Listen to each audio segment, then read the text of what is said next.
What we want to do this morning, the intention that I would like to set this morning, and I invite you to join me, but you're certainly free to set your own intention, is the intention of feeling included, the intention of feeling that we belong, the intention of accepting a greater realization, that is the actual experience of, combined with the knowledge of, a greater realization that we are a viable, living, thriving, important part of this universe.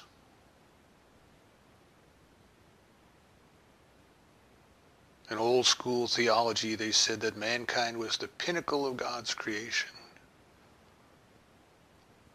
And while that language may be strange to us, we wish to consider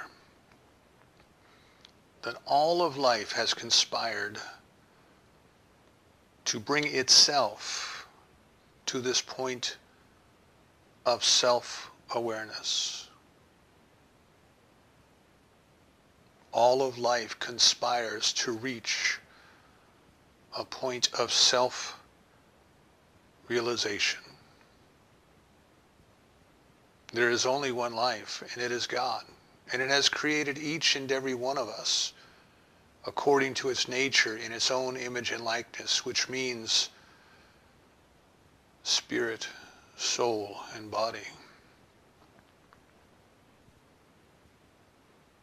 It has given us curiosity that we would constantly question and explore until we made the great discovery that it is all that there is, and it is it that is living its life as us, through us.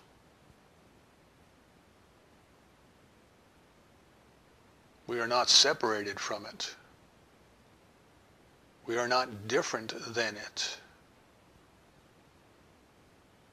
But we are, in fact, the pinnacle of God's creation.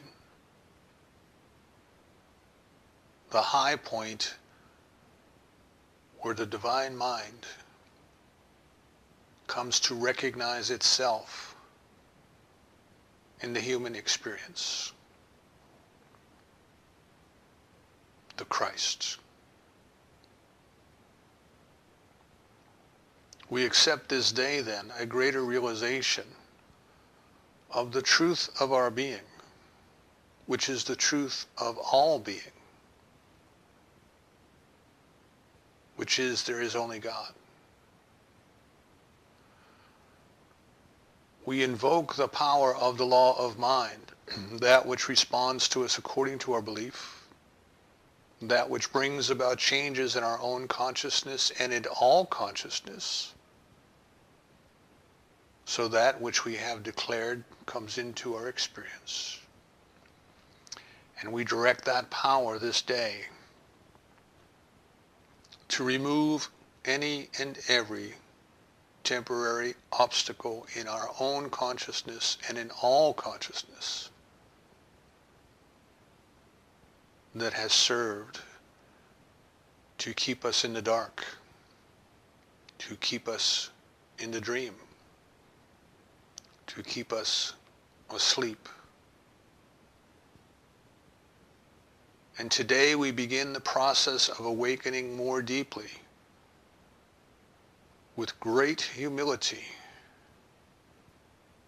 to the realization that we are not, but God as us is. This is the meaning of, by my own self I do nothing, but it is the Spirit within that does it all. We are grateful for the opportunity to come together today to encourage each other to move forward one more step this week, just one more step on this never-ending journey of self-realization. We are grateful to release and let go of all our petty and limited ideas of who and what we are, and to invite the divine truth of what God as us is to unfold. We are grateful to know that there is a power in the universe that does in fact respond to belief. And we release this word as our statement of belief to that power, knowing that it has already begun and already finished in divine mind its work of producing whatever change or changes as needs must be for our greater acceptance, our greater realization of our relationship with the universe. We release this treatment so certain it is done that we say together, and so it is.